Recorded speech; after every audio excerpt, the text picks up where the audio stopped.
Приветствую вас, уважаемые садоводы и огородники. Практически каждый из вас выращивает огурцы. Огурец – неприхотливая овощная культура. Они охотно растут как в теплице, так и в открытом грунте. Но огурцы подвержены многим болезням. Данное видео о подкормке, профилактике и лечении болезней огурцов. Простыми, доступными и недорогими средствами. Вырастить экологически чистый и здоровый урожай на своем участке – задача не из простых. Мы расскажем, действительно ли полезны йод и зеленка для огуречных грядок и как правильно обрабатывать огурцы. Грибковые инфекции растений – основная беда огородных культур. Огурцы, любящие тепло и влагу, часто поражаются плесенью, корневыми гнилями.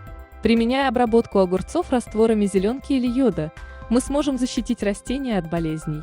Растворы, содержащие микродозы зеленки или йода, безопасны для человека. Аптечные препараты йода и зеленки содержат спирт, поэтому для обработки растений их применяют только в разбавленном виде. Передозировка может спровоцировать ожоги у огурцов. Йод и зеленка – это мощные противомикробные и противогрибковые средства.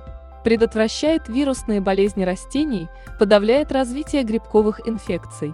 Как правильно проводить обработку огурцов йодом и зеленкой? Первое правило – не совмещать обработку с дезинфицирующими лекарственными средствами, содержащими активный йод, хлор, щелочи, в том числе раствор аммиака. Вода для приготовления раствора не должна содержать хлор. Лучше использовать дождевую или отстоянную воду.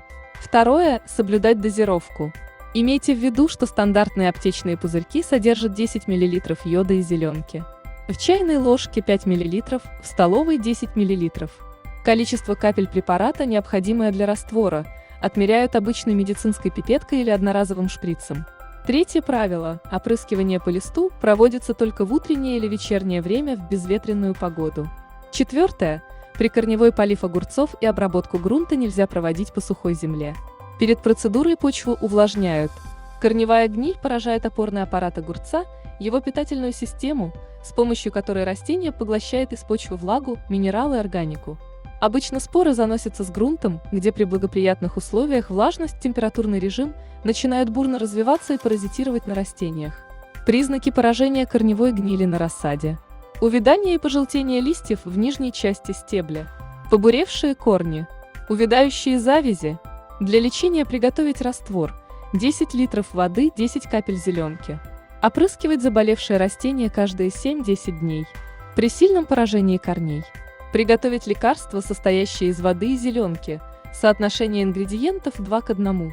Например, 20 мл воды и 10 мл зеленки. Получившимся средством смазывать пораженный стебель огурца от грунта вверх на отрезке в 10-15 см. Процедуру повторять через каждые 3-4 дня до излечения растения. Опытные огородники считают, что достаточно 2-3 таких обработок. Для профилактики орошать огурцы раствором зеленки из расчета 1 капля антисептика на 1 литр воды.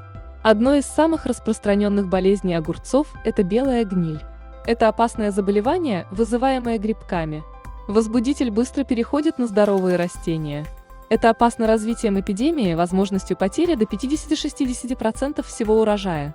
Первичное заражение белой гнилью происходит в почве и в опавшей листве. По теплице или огороду споры распространяются с помощью насекомых или рук человека. Грибок гнили особенно активен в теплицах, где преобладает высокая влажность. Поражает все части растений. Лечение от белой гнили. Симптомы. Вначале грибок локализуется у основания стебля. Там появляются язвы белого цвета. Потом они ползут вверх по кусту, поражая все большие участки. Пятна начинают покрываться налетом с примесью слизи. Приготовить раствор. 10 литров воды, 40 капель зеленки. 1 раз в неделю опрыскивать плети огурцов и поливать почву. Чаще поражаются ослабленные и имеющие механические повреждения растения. Еще одно распространенное заболевание огурцов – это фитофтороз. Фитофтороз – заразное заболевание растений. Если болезнь не искоренить на начальной стадии, то она может уничтожить весь урожай. Переносятся споры быстро и на многие километры. Споры остаются в пораженных клубнях, плодах или кореньях, оставшихся в грунте. Заболевание чаще всего проявляется при дефиците питательных компонентов, неправильном уходе. Обычно размножается на листьях и побегах огурцов, споры быстро перемещаются на здоровое растение, в результате оно отмирает. При некачественной уборке прошлого урожая с зараженного участка, после которой в земле остались перегнивать корнеплоды. При излишней затененности, когда почва не просыхает, при переизбытке извести в грунте. Признаки заболевания – небольшие коричнево-бурые пятна на листьях и плодах огурцов. На нижней стороне листа еле заметная паутинка белого цвета. Листва скручивается, темнеет и опадает. Рост замедляется, завязи перестают формироваться. Бурым может быть весь куст. Гниющие участки источают неприятный запах. Лечение от фитофтороза. Необходимо оборвать пораженные грибком листья и обработать растения лечебным раствором, 10 литров воды, 20 капель зеленки или 20 капель йода. Орошение проводить в вечернее время, интервал между обработками 4-5 дней. Для излечения от фитофтороза потребуется 2-3 обработки. Лечение огурцов народными средствами с применением зеленки или йода дает стойкие результаты. Однако лучше провести профилактические мероприятия. Начинают профилактику с обработки семян. Эффективное средство, обеззараживающее семена, йодный раствор, 1 литр отстоянной воды, 1 капля йода, которым смачивают кусок марли и помещают в него семена на 6-8 часов. Затем семена подсушивают и используют по назначению для высаживания на грядку или в рассадный контейнер.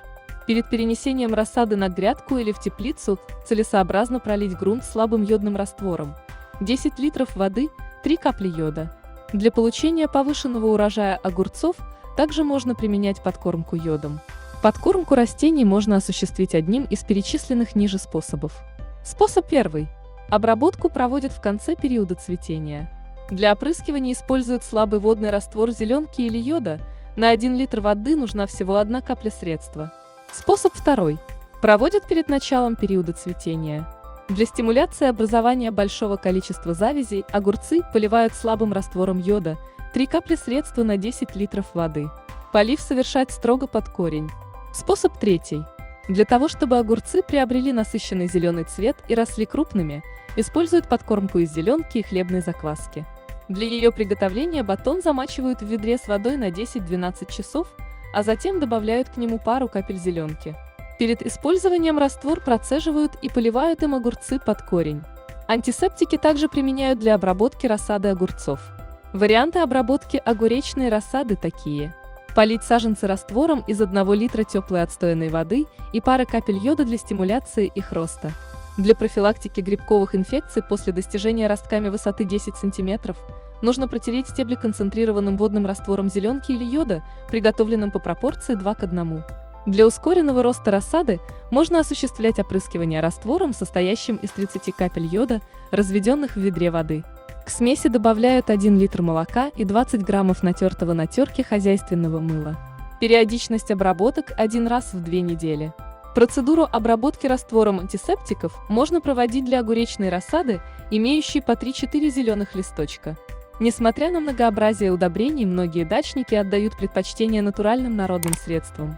Если применять данные рекомендации, то вы получите щедрый урожай.